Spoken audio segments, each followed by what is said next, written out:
ஏதோ ஒரு சந்தர்ப்ப சூழ்நிலையால உங்க வீட்டுக்குள்ள வந்திருக்கேன். அப்படி இருக்கும்போது என்ன கூப்பிட்டு வச்சு கம்பெனில உனக்கும் பங்கு இருக்கு, கையெழுத்து போடுற அந்த உரிமை உனக்கும் இருக்கு, எங்க அம்மாவும் நீயும் ஒண்ணுதான், 2 பேரும் ஒரே செக்ல கையெழுத்து போடணும்னு இப்படி எல்லாம் சொன்னீங்கன்னா அது அவங்கள அசிங்கப்படுத்துற மாதிரி தானே இருக்கு. நானும் அவங்களும் ஒன்னாயிர முடியுமா? என்னதான் இருந்தாலும் அவங்க என்னோட முதலாளி சார். அவங்களும் மாற மாட்டாங்க, நீ இருக்கியே மாறவே மாட்டேன் சார். அப்படி இல்ல சார், நீங்க ரொம்ப அதிகமா பண்ணிட்டு இருக்கீங்க. உங்க அம்மா இடத்துல யார் இருந்தாலுமே டென்ஷன் தான் ஆவாங்க.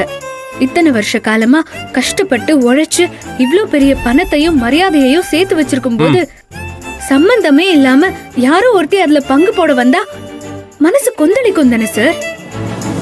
ஏற்கனவே அவங்களுக்கும் வயசாயிட்டு இருக்கு.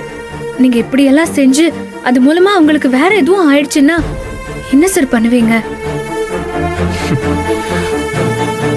இத பாரு நந்தினி, நீ ஒரு விஷயத்த மட்டும் நல்லா புரிஞ்சுக்கோ, ஓகேவா?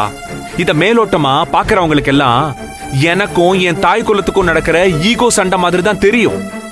ஆனா உண்மை அது கிடையாது.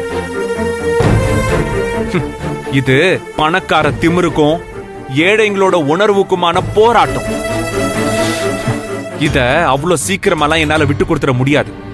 இத பாரு, இந்த விஷயத்துல மட்டும் நீ தேவையில்லாம தலையிடாத, புரியுதா? அமைதியா ஒதுங்கி நின்னு வேடிக்கை மட்டும் பாரு. நான் என்ன செய்ய சொல்றேனோ அதை மட்டும் பண்ணு, போதும். கொஞ்ச நாள் நல்லா இருந்தீங்க, இப்ப ஏன் சார் மறுபடியும் ஆரம்பிச்சிட்டீங்க? எதை சொல்ற? இப்ப பண்றீங்களே இதத்தான் சொல்றேன். நான் ஒரு சாதாரண கிராமத்து பொண்ணுன்னு உங்களுக்கே தெரியும்.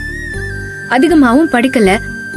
என்ன புடிச்சு செக்ல கையெழுத்து போடுன்னு சொல்றதுல என்ன சார் நியாயம் இருக்கு? ஏன், அதுல என்ன பிரச்சனை உனக்கு? யாராவது என்ன ஏமாத்திட்டாங்கன்னா? ஏமாத்துறதா? யாரு யார் உன்னை ஏமாத்துவா? சார், நான் சினிமால எல்லாம் பாத்திருக்கேன். படிக்காதவங்களை ஏமாத்தி கையெழுத்தெல்லாம் வாங்குவாங்க.